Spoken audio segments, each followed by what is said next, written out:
except for the Supreme, all else is subject to birth and death. All manifested proceed from and dissolve in Maya, Prakriti.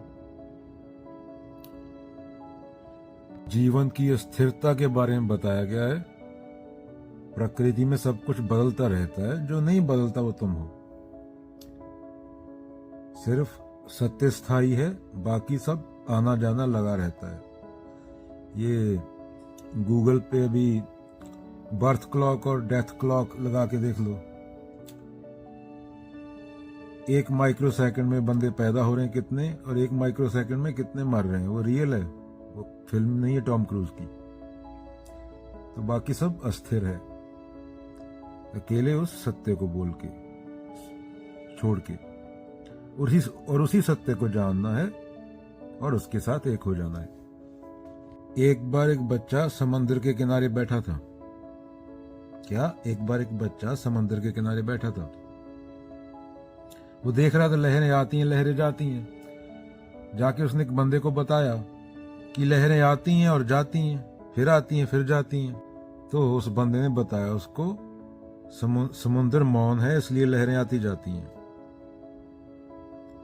समुंदर शांत है इसलिए लहरें आती जाती हैं। लहरें खेल हैं, समुंदर असली है। तू लहर नहीं, तू समुंदर है। तू मौन है, तू दृष्टा है, तू देखने वाला है। एक समय की बात है, शहर से दूर एक साधु था।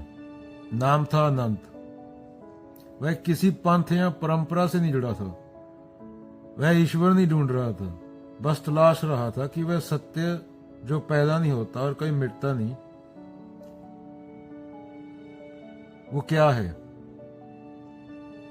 एक दिन एक मौन तपस्वी ने उसकी ओर इशारा किया और एक गहरी गुफा की ओर भेजते हुए बस इतना कहा, एक पूर्ण दिन और रात चक्कर तक इस गुफा में ठहरो, किसी से कुछ मत बोलो, केवल देखो अपने भीतर और बाहर। तो गुफा में चला गया साधु था जो अनंत।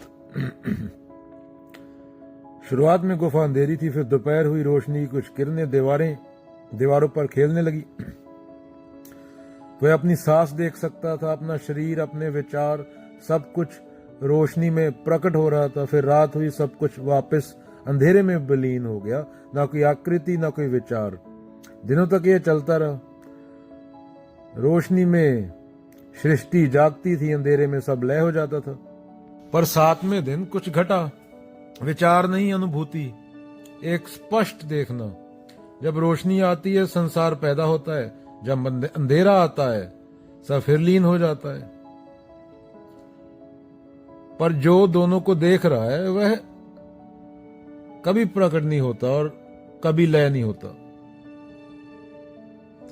ऐसे ही जैसे ये यूनिवर्स बोला गया है, यूनिवर्स बिग बैंग से बना, इलास्टिक की तरह, जो भी है पता नहीं। वो एक्सपेंड होएगा, एक जगह तक एक्सपेंड होएगा, जो ऑब्जर्वेबल यूनिवर्स है, साइंस बोलती है, फिर उसी स्थान पे आ जाएगा वापस, फिर बिग बैंग होगा दोबारा। एक थ्योरी है, वैसे बात समझाने के लिए बात कर रहा हूं। जब एक्सपेंड हो गया इतना कि उससे ज्यादा एक्सपेंड ना हो सकता हुआ, तो फिर वापस उसी स्थान पे आ जाएगा। जैसे तू रबड़ खींचता है, प्लास्टिक खींचता है, वो फिर छोड़ता है, वो वापस आके तेरे हाथ पे चोट लगती है ना, वो एक्सपेंड होएगा वापस, फिर सेम पॉइंट पे आ जाएगा, फिर बिग बैंग होगा। ये थ्योरी है, पर बताने की बात कर रहा हूं। पर जो कभी प्रकट नहीं होता और कभी लय नहीं होता, सिर्फ देखने वाला है। अनंत ने देखा सारा शरीर, सारा संसार, मन, विचार एक लहर की तरह उठते हैं और गिर जाते हैं, परंतु जो लहरों को देखता है वह कभी लहर नहीं बनता। गुफा से क्या सीखा उसने? गुफा से सीखा, गुफा स्थिर थी, रोशनी आई गई, पर गुफा नहीं बदली। ऐसे ही विचार उठे मिटे मन में, पर दृष्टा नहीं बदला। 30 दिन बाद बाहर आया वो। लोगों ने पूछा भगवान मिल गए? मुस्कुराया, उसकी आंखों में गहराई थी। मैंने उसे पाया जिससे भगवान भी उठते हैं और फिर मिटते हैं। क्या बोला? मुझे वो मिल गया भगवान भी जिससे उठते हैं और भगवान भी जिसमें समा जाते हैं। समय से परे जो मौन है वही मेरा घर है। यहां सब आता है और फिर लीन हो जाता है। अब मैं जानता हूं मैं भी एक लहर था, अब लहर नहीं हूं। विचार उठेगा गिरेगा, विचार उठेगा गिरेगा। शारीरिक वृत्तियां, मानसिक वृत्तियां आती जाती रहेंगी समुद्र की लहरों की तरह।